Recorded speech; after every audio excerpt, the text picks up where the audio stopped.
Live po tayo ngayon mga kababayan ko sa bahay po ni Sara Diskaya. Ayan po yung mga galit na galit po na mga kabataan po ang nandito po ngayon.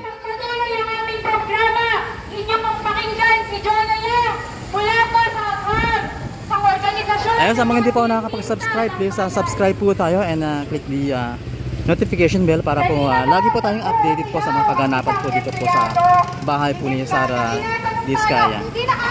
Ninakawan ka! Sir! Opo! Ninakawan kami ng mga amo nyo at ninakawan din kayo dahil pondo ng mamamayan ang ginagamit sa bawal ang kwentang flood control project ng mga amo nyo. Pinupari ang hari at trailer ng ayan, punong-puno na po ng media po dito po sa mismong harapan po ng gate ng bahay o opisina ni Sara Diskaya. Nakakuha lamang po sila ng mahigit 400 na flood control project na nagkakahalaga ng ilang bilyon. Ilang bilyon, hulaan nyo, hindi 1 bilyon, hindi 10 bilyon, kung hindi 30 bilyon piso ang nakuha. Sila po ang gumawa ng palpak na flood control project sa Nabotas. Kaya napakarami pong komunidad na hanggang sa ngayon nung kamakailan ay binabaha pa rin. Bilyong-bilyon ang kanilang kinurakot, kaya talaga namang may pangbuo. Meron po, sinamin po nila sa isang interview, meron silang mahigit o meron silang 40 na mamahaling mga luxury vehicles. Pero nung kamakailan nagugas kamay, 28 lamang daw po. Samantalang ang mga komunidad na dapat sana ay nakikilabang sa mga flood control project ng pamilyang ito ay binabaha, nababalot ng putik, dulot po ng kasakiman nila sa pera. Tama ba yun mga kasama? Hindi po tama yun. Simula nang maupo si Pangulong Marcos Jr. noong 2022 ay lumobo po ang mga flood control budget ng flood control taon-taon. Halos 10,000 flood control project na nagkakahalaga po ng 545 billion ang ginastusan. Dito pa lamang po sa Metro Manila, higit 1,000 proyekto na ang natapos. 50 billion gastos pero may baha pa rin. Binabaha pa rin po tayo dahil palpak at kinukurakot ang mga proyekto. Palaki ng palaki ang budget dahil pinaghahati-hatian ng mga kontratista kagaya ng mga Diskaya at korap na politiko ang pera na sana ay para mapigilan ang pagbaha. Ito po ang burokrata kapitalismo. Ginagawang negosyo ang dapat sana ipagsilbi sa mga Pilipino. Sa burokrata kapitalismo, lalo tayong babahain.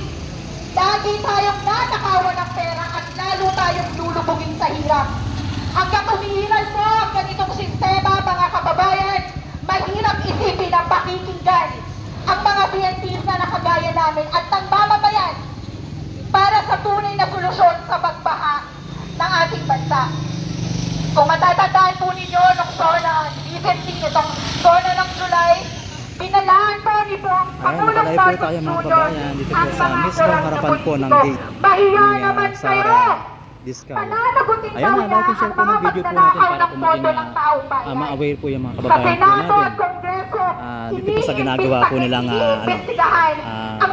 rally sa mismong harapan po na sinasabi po ng mga kurakot na Sara Diskaya. Ang kapwa nila kurakot, sinong mananagot yan? At kasama na dapat dito si Marcos Jr. na hindi totoo walang kinalaman dahil kung matatandaan po ninyo, siya taon-taon ang pumipirma ng budget ng gobyerno. Siya ang nag-aaproba ng bilyong-bilyong budget para sa flood control na mas malaki pa po sa budget para sa kalusugan, edukasyon at iba pang social services. Papayag pa tayo mga kababayan na patuloy tayong aalipustahin at nakawan ng mga korap? Papayag ba tayo doon mga kasama? Hindi po tayo papayag. Kaya, ang mamamayan, binabalaan natin ang mga kontradista, ang mga korap na politika at mismo si Marcos Jr. dahil babahain natin ang mga kalsada, babaha ang mga protesta para kayo singilin at panagutin. Kaya po ang sigaw ng mamamayan, mega at shout sumina out po para sa sa lahat. likod ng korupsyon At at galit na palpak galit na na flood po ang control. taong Itulong ang bayan. PNP at pangmatagalang solusyon ng baha sa bansa. Maraming salamat po. Maraming salamat. At ngayon ho, isa ho, ang tunay at totoo. Hindi na ho tayo pipigit, hindi na ho tayo titigil. Papanagutin po natin lahat ng mga magnanakaw, lahat ng may kinalaman sa flood control projects, sa mga nakakarinig po sa amin. Sino ho Marami dito din po ang ang dito, naguhulog pa rin mga sa pulis PhilHealth? na nakabantay. Sino Dito po dito sa mismong harapan po ang ng bahay naguhulog sa ng mga PhilHealth, Diskaya. pero napakalaki pa rin ang bayarin sa ospital? Sino dito ang nag-aaral sa pampublikong paaralan, pero napakalaki pa rin ang binabayaran? Sino dito ang napipilitang magpaaral sa private school dahil hindi nakasya sa pampublikong paaralan? Sino dito? Raise your hand! Ang araw-araw na gumigising alas 4, alas 5:30 para maghanda ng pumasok. Sige nga po! Sino po sa atin? Sa mga nakikinig? Sino po sa atin ang araw-araw na binubuno ang traffic, na binubuno ang masigit na pampublikong transportasyon? Dagdag pa ba na umuulan, bumabaha ang karaniwang mamamayang Pilipino? Nakakauwi na ng bahay niya, anong oras na? Magmamadaling araw na. Ganun ho ang sikulo ng buhay ng ordinaryong mamamayang Pilipino. Gigising ng napakaaga, magkukumaho, tutuka, para makakuha ng hanap buhay. Darating ng madaling araw sa bahay, kakain saglit, matutulog ulit, babangon ulit ng alas 4:30 ng umaga. Hindi pa po ba tayo pagod sa ganitong kaganapan, sa ganitong pangyayari? Pagod! Ayun ho, yung pininturahan namin ang magnanakaw, yung pininturahan namin ang karakot, meron ho yung 4 na po na luxury car. Ang isa daw ho, pinili niya lang dahil nagustuhan niya. Let's testing tayo na yan. Saan po ba yan? Tayo ho, nagkakasya ho tayo sa isang bus, sa isang jeep. Pero si Sara Diskaya may pagpipilian na 4 na pong sasakyan.